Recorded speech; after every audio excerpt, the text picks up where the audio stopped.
ಈ ಒಂದು ethanol mixed ಪೆಟ್ರೋಲ್ನಿಂದ ನಿಜಕ್ಕೂ ಕೂಡ ಗ್ರಾಹಕರಿಗಿರೋದು ಇದೇ ಪ್ರಶ್ನೆ ಸರ್, ನಿಜಕ್ಕೂ ಮೈಲೇಜ್ ಕಡಿಮೆ ಆಗುತ್ತಾ ಮತ್ತು ಎಂಜಿನ್ಗೆ ತೊಂದರೆ ಆಗುತ್ತಾ ಅಂತ. ಮೇಡಮ್, ಸರ್ಕಾರ ಒಂದೇ ಹೇಳುತ್ತೆ, ಈಗ ಆಮ್ ಆದ್ಮಿ ಪಾರ್ಟಿಯವರು ಒಂದೇ ಹೇಳ್ತಾರೆ, ಭಾಳಷ್ಟು ವಿಡಿಯೋಸ್ಗಳು ಕೂಡ ಬೇರೆ ಬೇರೆ ರೀತಿಯಾದಂಥ ಮೆಸೇಜನ್ನು ಪಾಸ್ ಮಾಡ್ತಾ ಇದ್ದಾರೆ, ಜನ ಕನ್ಫ್ಯೂಸ್ ಆಗಿದ್ದಾರೆ ಸರ್. ನಾನು ನಿಮ್ಮ ಗಮನಕ್ಕೆ ತರ್ತೀನಿ, ಯಾವಾಗ ಈ ಒಂದು ಕಾಂಟ್ರವರ್ಸಿ ಆಯಿತು ಆವಾಗ ಪೆಟ್ರೋಲಿಯಂ ಮಿನಿಸ್ಟ್ರಿ ಒಂದು ಪ್ರೆಸ್ ಕಾನ್ಫರೆನ್ಸ್ ಆರ್ಗನೈಸ್ ಮಾಡಿತು. ಅವರು ನೀಟಾಗಿ ಒಂದೊಂದು ಪಾಯಿಂಟಿಗೆ ಉತ್ತರ ಕೊಟ್ಟಿದ್ದಾರೆ. ಜೊತೆಯಲ್ಲಿ ನಮ್ಮ ಈ ಆಟೋ ಫೆಡರೇಷನು ಮತ್ತು ಈ ಸಂಶೋಧನೆ ಮಾಡೋರು ಅವರು ಕೂಡ ಅವರ ಇನ್ಪುಟ್ಸ್ ಕೊಟ್ಟಿದ್ದಾರೆ. ಖಂಡಿತ 1% 6% ತನಕ ಆಗ್ಬೋದು, 0.3 ಅಲ್ಲ. But that depends upon the vehicle condition. ಪೆಟ್ರೋಲಲ್ಲೂ ಅಡಲ್ಟ್ರೇಷನ್ ಆಗಿರ್ಬೋದು ಮತ್ತು ಆ ವೆಹಿಕಲ್ ಅವನು ಹೆಂಗೆ ಓಡಿಸ್ತಾನೆ ಅದ್ರ ಮೇಲೆ ಡಿಪೆಂಡು ಆಗುತ್ತೆ. ಬಟ್ 1 to 6% ಅದಾಗತ್ತೆ ಅಂತ ಸರ್ಕಾರನೂ ಹೇಳ್ತಿದ್ದೆ, ಸಂಶೋಧನೆ ಸಂಸ್ಥೆಗಳು ಹೇಳ್ತಿದ್ದೆ, ಎಲ್ಲರೂ ಹೇಳ್ತಿದ್ದಾರೆ, ನಾನು ಹೇಳ್ತೀನಿ.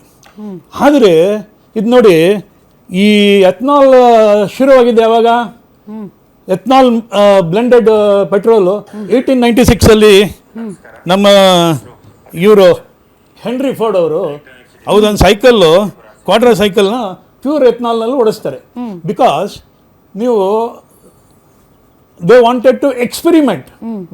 ಈ ಫಾಸಿಲ್ ಫ್ಯೂಯಲ್ ಬಿಟ್ಟು ಬೇರೆ ಏನಾದರೂ ಬೇರೆ ಏನೋ ಆಲ್ಟರ್ನೇಟಿವ್ ಇದೆಯಾ ಬಯೋಫ್ಯೂಲ್ಸ್ ಅಂತ 1908 ತಿರ್ಗಾ ಹೆನ್ರಿ ಒಂದು ಕಾರ್ ಅದನ್ನ ಪ್ಯೂರ್ ಎಥನಾಲ್ ಓಡಿಸಿದ್ದಾರೆ. ನಮ್ಮ ಇಂಡಿಯಾನಲ್ಲಿ 2001 ಪ್ರಥಮ ಬಾರಿಗೆ ಈ ಎಥನಾಲ್ ಬಗ್ಗೆ E5 ಬಗ್ಗೆ ಚರ್ಚೆ ಆಯಿತು. ಅದನ್ನ ಇಂಪ್ಲಿಮೆಂಟ್ ಮಾಡಬೇಕು ಅಂತ ಅಂದಿನ ಸರ್ಕಾರ ಡಿಸಿಷನ್ ತಗೊಂತು. ಹಾಗೆ 2006-08 ನನ್ನ ಪ್ರಕಾರ ಅಗ್ರಿಕಲ್ಚರ್ ಮಿನಿಸ್ಟರ್ ಶರದ್ ಪವಾರ್ ಆಗಿರ್ಬೋದು, ಬಟ್ ಸಬ್ಜೆಕ್ಟ್ ಟು ಕರೆಕ್ಷನ್. ಆವಾಗಲೂ ಒಂದು ಚರ್ಚೆ ನಡೀತು. ಅವಾಗ 5% ಇಂಪ್ಲಿಮೆಂಟ್ ಮಾಡಬೇಕು ಎಥನಾಲು. ಇದರಿಂದ ನಮ್ಮ ಫಾರ್ಮರ್ಸ್ಗೆ ಅನುಕೂಲ ಆಗುತ್ತೆ, ನಮ್ಮ ದೇಶದ ಫಾರಿನ್ ಎಕ್ಸ್ಚೇಂಜ್ ಉಳ್ಕೊಳ್ಳುತ್ತೆ. ನಮ್ಮ ಡಿಪೆಂಡೆನ್ಸಿ 85% ನಾವು ಕ್ರೂಡ್ ಆಯಿಲ್ ಪರ್ಚೇಸ್ ಮಾಡಬೇಕು.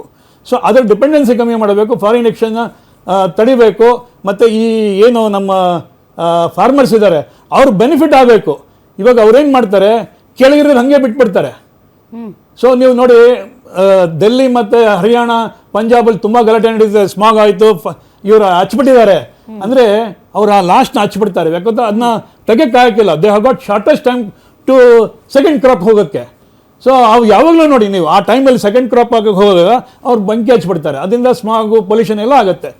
ಸೊ ಆ ಪದಾರ್ಥನ ಇಲ್ಲಿ ಬಳಕೆ ಮಾಡ್ತಿದ್ದಾರೆ. ಅಂದರೆ left over feed agriculture feed stock, ಮೇಜು, ಕಾರ್ನು, ರಬ್ಬರು, ಇಂಥದ್ದೆಲ್ಲ ಐಟಮ್ಸು ಟು ಬ್ಲೆಂಡ್ ಎಥನಾಲ್ ಮಾಡೋಕ್ಕೆ ಅದು ಬಳಕೆ ಮಾಡ್ತಿದ್ದಾರೆ. ಅಂದರೆ ನಿಮ್ಮ ಲೈಫ್ ಸ್ಟಾಕ್ನ ಅವ್ರು ಡ್ಯಾಮೇಜ್ ಮಾಡ್ತಿಲ್ಲ, ಅದನ್ನ ದುರುಪಯೋಗ ಪಡಿಸ್ತಿಲ್ಲ. ಅಲ್ಲ ಸರ್, ನಿಮ್ಮ ಪ್ರಕಾರ ರೈತರಿಗೆ ಅನುಕೂಲ ಆಗಲಿ ಅಂತ ಗ್ರಾಹಕರಿಗೆ ಅಥವಾ ವೆಹಿಕಲ್ ಓನರ್ಸ್ಗಳಿಗೆ ಅಥವಾ ವೆಹಿಕಲ್ ಅನ್ನ ಓಡಿಸೋರಿಗೆ ಲಾಸ್ ಮಾಡ್ತಾ ಇದ್ದಾರೆ ಅಂತನಾ? ಇಲ್ಲ, ಹಾಗಲ್ಲ.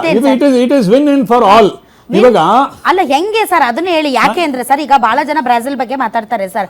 ಬ್ರೆಜಿಲ್ ಅಲ್ಲ ಹಂಗೆ ಹಿಂಗೆ ಅಂತ. ಬ್ರೆಜಿಲ್ ನಲ್ಲಿ ವೆಹಿಕಲ್ಸ್ ಹೆಂಗಿದಾವೆ ಅಂದ್ರೆ 100% ಎಥನಾಲ್ ಜೊತೆಗೆ ಕೂಡ ಚಲಿಸಬಲ್ಲದಾದಂತಹ ಅವರು ಏನದು ಫ್ಲೆಕ್ಸ್ ಫ್ಯೂಯಲ್ ತಂತ್ರಜ್ಞಾನವನ್ನ, ಅಂದ್ರೆ ನೀವು 100% ಎಥನಾಲ್ ಹಾಕಿದ್ರು ಕೂಡ ಅಲ್ಲಿನ ವೆಹಿಕಲ್ಸ್ ಓಡ್ತವೆ ಸರ್. ಮತ್ತು ಅಲ್ಲಿ ಆಯ್ಕೆ ಇದೆ ನಿಮ್ಗೆ 30 ಮತ್ತು 30 to 35 ಎಥನಾಲ್ ಬ್ಲೆಂಡ್ ಪೆಟ್ರೋಲು ಸಿಗುತ್ತೆ, 100% ಎಥನಾಲು ಸಿಗುತ್ತೆ, ಆಮೇಲೆ ಪೆಟ್ರೋಲು ಸಿಗುತ್ತೆ. ದೇರ್ ಇಸ್ ಅ ಚಾಯ್ಸ್ ಇದೆ, ಆಪ್ಷನ್ ಇದೆ ಮತ್ತು ಆಯ್ಕೆ ಇದೆ. ಮತ್ತು ಅಲ್ಲಿರುವಂತಹ ವೆಹಿಕಲ್ಸ್ಗಳು ನಾನು ಈಗಲೇ ಹೇಳಿದ ರೀತಿಯಲ್ಲಿ 100% ಎಥನಾಲ್ಗೆ ಅನುಕೂಲವಾಗುವಂತ ತಂತ್ರಜ್ಞಾನ ಇರುವಂತಹ, ಆಯ್ತಾ? ಸೊ ಸರ್, ಇವಾಗ ಇದೊಂದು ಪೆನ್ ಮಾರ್ಕೆಟ್ಗೆ ಬರಬೇಕು ಅಂತಂದ್ರೆ ಈ ಪೆನ್ನು ಈಗ ಮಳೆಗಾಲ, ಚಳಿಗಾಲ, ಬೇಸಿಗೆಗಾಲ ಎಲ್ಲ ಕಾಲದಲ್ಲೂ ಕೂಡ ಯಾವ ರೀತಿ ಬರೆಯುತ್ತೆ, ಇದರ ಒಳಗಡೆ ಇರುವಂಥ ಇಂಕು ಹೆಪ್ಪುಗಟ್ಟುತ್ತಾ ಇಲ್ವಾ, ಇದರೊಳಗಿರುವಂಥ ಇಂಕು ಹೆಪ್ಪುಗಟ್ಟದೇ ಇರೋ ರೀತಿಯಲ್ಲಿ ಯಾವ ತಂತ್ರಜ್ಞಾನವನ್ನು ಬಳಸಬೇಕು, ಮತ್ತು ಇದು ಏನು ಇದು ಕೈಯಲ್ಲಿ ಹಿಡ್ಕೊಳ್ಳೋದಕ್ಕೆ ಯಾವ ರೀತಿ ಗ್ರಿಪ್ ಇರಬೇಕು, ಮತ್ತು ಬೆರಳುಗಳಿಗೆ ಏನಾದರೂ ತೊಂದರೆ ಆಗುತ್ತಾ ಇಲ್ವಾ ಅಂತ ಈ ರೀತಿಯಾದಂತಹ ಬಹಳಷ್ಟು ಸಂಶೋಧನೆಗಳ ನಂತರ ಒಂದು ಪೆನ್ ಅನ್ನ ಮಾರ್ಕೆಟ್ಗೆ ಬಿಡುಗಡೆ ಮಾಡ್ತಾರೆ ಸರ್. ಅಂಥದ್ರಲ್ಲಿ ನೀವು E20 mixed ethanol mixed petrol ಅನ್ನ ಮಾರ್ಕೆಟ್ಗೆ ಬಿಡುಗಡೆ ಮಾಡೋದಕ್ಕಿಂತ ಮುಂಚೆ ಸರ್, ನೀವು ಈ ಮೈಲೇಜ್ ಎಷ್ಟು ಕೊಡುತ್ತೆ ಅಥವಾ ಇಂಧನದ ಒಂದು ಕಾರ್ಯಕ್ಷಮತೆ ಹೇಗೆ ಬದಲಾವಣೆ ಆಗುತ್ತೆ, ಅಥವಾ ಈ ಎಥನಾಲ್ಗೆ ಪೂರಕವಾಗುವಂತಹ ವೆಹಿಕಲ್ಸ್ ಇದಾವ ಇಲ್ವಾ 2023 ಮುಂಚೆ, ಯಾವ ರೀತಿ ಅದರದ್ದು ಕೆಪಾಬಿಲಿಟಿ ಇದೆ, ಇದೆಲ್ಲವನ್ನು ಕೂಡ ಪರೀಕ್ಷೆ ಮಾಡಿದೆ ಸರ್. ಆತರವಾಗಿ ಇಲ್ಲ ನಮಗೆ ಆಮದು ಮಾಡ್ಕೊಳ್ಳೋದಕ್ಕೆ ತುಂಬಾ ಏನು ಡಾಲರ್ ಖರ್ಚಾಗ್ತಾ ಇದೆ, ಹಾಗಾಗಿ ನಾವು ಮಿಕ್ಸ್ಡ್ ಕೊಟ್ಬಿಡ್ತೀವಿ, ನೀವು ಹಾಕೊಂಬಿಡಿ ಅಂದ್ರೆ ಸರ್ ಅದು ಅನ್ಯಾಯ ಅಲ್ಲ ಸರ್. ನೀವು ತರಾತುರಿಯಲ್ಲಿ ಯಾಕೆ ನಿರ್ಧಾರ ತಗೊಂಡ್ಬಿಟ್ಟು, ಹೌದು ಯಾವತ್ತೋ ಒಂದಿನ ಆಗ್ಬೇಕು. ಸೊ ಬ್ರಾಜಿಲ್ ಅದಕ್ಕೆ ಪೂರ್ವ ಸಿದ್ಧತೆ ಮಾಡ್ಕೊಂಡು ಇವತ್ತು 100% ಎಥನಾಲ್ ವೆಹಿಕಲ್ಸ್ ಅನ್ನ ಓಡಿಸೋದಕ್ಕೆ ರೆಡಿ ಮಾಡ್ಕೊಂಡಿದೆ. ನೀವು ಏನೂ ರೆಡಿ ಮಾಡ್ಕೊಳ್ದೆ ನಾವು ಕೊಡೋದೇ ಇದು, ನೀವು ಹಾಕೊಳ್ರಿ, ಹೌದು ಒಂದ್ ಸ್ವಲ್ಪ ಮೈಲೇಜ್ ಕಡಿಮೆ ಆಗುತ್ತೆ 2-6% ಅಂತ ಅಂದುಬಿಟ್ರೆ ಸರ್, ಇದೇನ್ ಸರ್ ಕಾಗಕ್ಕ ಗುಬ್ಬಕ್ಕನ ಕತ್ತೆನ ಲೆಕ್ಕಾಚಾರನ? ವೈ ಶುಡ್ ವಿ ಸಫರ್ ಹೇಳಿ ಸರ್? 2006-8 ಅಲ್ಲಿ ತೀರ್ಮಾನ ಆಯ್ತು. ಅವಾಗ ಸರ್ಕಾರ ಕೆಲವು ಕ್ರಮಗಳು ತಗೋಬೇಕಿತ್ತು, ಅದಾಗ್ಲಿಲ್ಲ. 2014 ಇಂದ ಅಂದಿನ ಸರ್ಕಾರ ಕೆಲವು ನಿರ್ಧಾರಗಳು ತಗೊಂಡಿತ್ತು. ಆಮೇಲೆ 2021 ನಲ್ಲಿ ಇವಾಗ ಇರೋ ಹರ್ದೀಪ್ ಸಿಂಗ್ ಪುರಿ ಮಿನಿಸ್ಟರು ಅವರು ಎಲ್ಲರನ್ನೂ ಮೀಟಿಂಗ್ ಕರೀತಾರೆ ಈ ವಿಚಾರದಲ್ಲಿ, ಎಥನಾಲ್ ವಿಚಾರದಲ್ಲಿ. ಅವರು ಮೀಟಿಂಗ್ ಕರೆದು ಜುಲೈ ತಿಂಗಳಲ್ಲಿ ಅವರು ಹಿ ಬಿಕೇಮ್ ಮಿನಿಸ್ಟರ್. ಸೊ ಅವರ ಮೀಟಿಂಗ್ ಕರೆದು ಎಲ್ಲರ ಹತ್ರ ಡಿಸ್ಕಸ್ ಮಾಡ್ತಾರೆ. ಯಾರ ಹತ್ರ? ಸ್ಟೇಟ್ಸ್ ಅವ್ರ ಹತ್ರ, ಈ ಕಾರ್ ಮ್ಯಾನುಫ್ಯಾಕ್ಚರ್ಸ್ ಹತ್ರ. ನೋಡಿ ಸರ್ಕಾರದ ಈ ಚಿಂತನೆ ಇದೆ, ಎಥನಾಲ್ ಬ್ಲೆಂಡಿಂಗ್ ವಿಚಾರದಲ್ಲಿ ಎಥನಾಲ್ ಜಾಸ್ತಿ ನಾವು 10%ಇಂದ 20% ಮಾಡಬೇಕಾಗಿದ್ದೀವಿ. ಸೊ ನೀವು ಸಿದ್ಧತೆ ಪಡ್ಕೊಳ್ಳಿ ಅಂತ ಅವ್ರಿಗೆ ಒಂದು ಮನವಿ ಮಾಡ್ಕೊಳ್ತಾರೆ. ಸೊ ಆ ಮೀಟಿಂಗ್ನಲ್ಲಿ ಚರ್ಚೆ ಆಗಿ ಎಲ್ಲ ಆಗಿದೆ. ಸೊ ಈ ಅಪ್ ಟು 2022 E10 ತನಕ ಇತ್ತು. ಆಮೇಲೆ ಈ 2023ಇಂದ E20ಗೆ ಒಂದು ಸ್ಟೆಪ್ ತೊಗೊಳ್ತಾರೆ.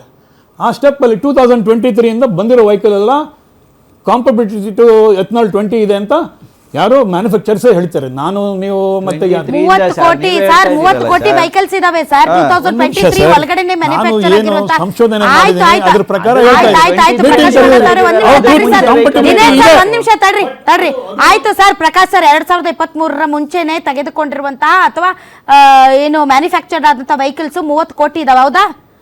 ಇದಾವ ಸರ್ 30 ಕೋಟಿ ವೆಹಿಕಲ್ಸ್ ಇದಾವ? ಇವಾಗ ಎಷ್ಟಿದಾವೆ ಸರ್? ಸೊ ಅವು ಎಲ್ಲ ನಿಜಕ್ಕೂ ಕೂಡ ಅದಕ್ಕೆ ಈ ಎಥನಾಲ್ ಮಿಕ್ಸ್ಡ್ ಪೆಟ್ರೋಲ್ಗೆ ಅದು ನಿಜಕ್ಕೂ ಕೂಡ ಅಷ್ಟು ಕಂಪ್ಯಾಟಿಬಿಲಿಟಿ ಇದೆಯಾ ಇಲ್ವಾ ಅನ್ನೋದರ ಬಗ್ಗೆ ಇಲ್ಲಿಯವರೆಗೆ ಯಾರು ಕೂಡ ಮಾತಾಡ್ತಾ ಇಲ್ಲ. ಹೌದು 5-6% ಮೈಲೇಜ್ ಕಡಿಮೆ ಆಗುತ್ತೆ ಅಂತ ಅಂದ್ಬಿಟ್ಟು ನೀವು ಪೆಟ್ರೋಲ್ ರೇಟು ಕಡಿಮೆ ಮಾಡ್ದೇನೆ, ನೀವು ಯಾವುದೇ ರೀತಿಯಾದಂತಹ ಪೂರ್ವ ಸಿದ್ಧತೆ ಮಾಡ್ಕೊಳ್ದೇನೆ, ಈ ವಿಚಾರದಲ್ಲಿ ಯಾವುದೇ ರೀತಿಯಾದಂತಹ ತುಂಬಾ ದೊಡ್ಡ ಮಟ್ಟದ ಸಂಶೋಧನೆಗಳಾಗದೇನೆ, ನೀವು ಗ್ರಾಹಕರನ್ನ ವಿಶ್ವಾಸಕ್ಕೆ ತೆಗೆದುಕೊಳ್ದೇನೆ ನಾವು ಹೇರ್ತೀವಿ ನೀವು ತಲೆ ಮೇಲೆ ಹೇರಿಸ್ಕೊಂಡು ಹೋಗ್ರಿ ಅಂತಂದ್ರೆ ಇದು ಯಾವ ಸೀಮೆ ನ್ಯಾಯ ಸರ್? ಹೇಳಿ ಸರ್. ಮೇಡಮ್, ನೀವು ಹೇಳ್ತೀರ ವಿಚಾರ ಕರೆಕ್ಟ್ ಆಗಿದೆ. ಬಟ್ ಇಲ್ಲಿ ನೋಡಿ, ನೀವು ಈವೆಂಟ್ಸ್ ಏನಾಗಿದೆ ಇವಾಗ ಎಲ್ಲರೂ ಓಪನ್ ಆಗಿ ಬಂದು ಹೇಳ್ತಿದ್ದಾರೆ. ಇವಾಗ ಮಾರುತಿ ಅವ್ರು ಏನು ಹೇಳಿದ್ರು, 1 ಲಕ್ಷ ವೆಹಿಕಲ್ ಸರ್ವಿಸ್ ಮಾಡಿದ್ವಿ, ನಮ್ಗೆ ಯಾವ ವೆಹಿಕಲಲ್ಲೂ ಅಷ್ಟು ಎಥನಾಲಿಂದ ಎಫೆಕ್ಟ್ ಆಗಿರೋದು ಗೊತ್ತಾಗಿಲ್ಲ, ಅದು ಕಂಡಿಲ್ಲ ಅಂತ. Sir ethanol mix E20 petrol ಎಷ್ಟು ದಿನದಿಂದ ಬಂದಿದೆ ಸರ್ ಮಾರ್ಕೆಟ್ ಅಲ್ಲಿ? ಎಷ್ಟು ದಿನ ಆಯ್ತು ಸರ್ ಮಾರ್ಕೆಟ್ಗೆ ಬಂದು E20 ಎಥನಾಲ್ ಪೆಟ್ರೋಲ್? ಹೌದಲ್ವಾ? ಅಷ್ಟು ಜಲ್ದಿ ಇವರು ಅದಕ್ಕೆ ಪ್ರಮಾಣ ಪತ್ರ ಕೊಡ್ತಾ ಇದ್ದಾರೆ ಅಂದ್ರೆ ತಿಳಿಸ್ತಿದ್ದಾರೆ. ಒಂದು ಇವಾಗ ನಾನೇನು ಹೇಳ್ತಿರೋದು, ಇದೊಂದು ಆಲ್ರೆಡಿ ಸರ್ಕಾರ ಸಂಸ್ಥೆಗಳು ಸರ್ ಯಾರು ಬೇಡ ಅಂತ ಇಲ್ಲ ಸರ್ ಪ್ರಕಾಶ್ ಸರ್, ಈಗ ಯಾರು ಬೇಡ ಅಂತ ಇಲ್ಲ. ನಾವು ಇದನ್ನ ಯಾವತ್ತೋ ಒಂದು ದಿನ ಇದನ್ನ ನಾವು ಮಾಡ್ಲೇಬೇಕು. ಯಾಕೆಂದ್ರೆ ನಾವು ಡಿಪೆಂಡೆನ್ಸಿ ಕಡಿಮೆ ಮಾಡ್ಕೊಳ್ಬೇಕು, ನಾವು ಆಮದಿನ ಮೇಲೆ ಡಿಪೆಂಡೆನ್ಸಿ ಕಡಿಮೆ ಮಾಡ್ಕೋಬೇಕು.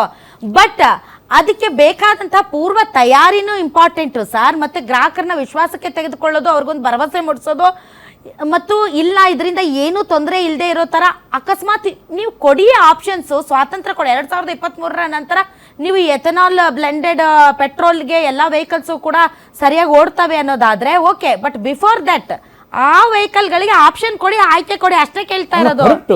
ಈಗ ಆ ಸರ್ಕಾರದಲ್ಲೂ ನನ್ನ ಪ್ರಕಾರ ಚಿಂತನೆ ಮಾಡಬೇಕು, ಮಾಡ್ತಿರ್ಬೋದು. ಒಂದು ನಾನು ಸರ್ಕಾರದ ಪ್ರತಿನಿಧಿ ಅಲ್ಲ, ನಾನು ಒಂದು ಪಕ್ಷದ ಪ್ರತಿನಿಧಿ ಅಲ್ಲ. ನಾನು ಮಾತಾಡಬೇಕಾಗಿರೋದು ಜನರ ವಿಚಾರದಲ್ಲಿ ಮತ್ತೆ ಇದ್ರ ಫ್ಯಾಕ್ಟ್ ಅಲ್ಲಿ. ನಾನು ಹೆಂಗೆ ಯಾರದೋ ಅಧಿಕೃತವಾಗಿ ನಾನು ಹೇಳ್ಬೋದು, ಬಟ್ ನಾನು ಇದು ಹೇಳೋದಕ್ಕೆ ನಿಜ. ನೀವು ಕೇಳ್ತಿರೋದು ಸರಿ ಇದೆ, ಎಲ್ಲ ಪೆಟ್ರೋಲ್ ಅವೈಲೇಬಲ್ ಆಗಿರ್ಬೋದು. It should be available to the public. ನಾನು ಹೋಗ್ತೀನಿ.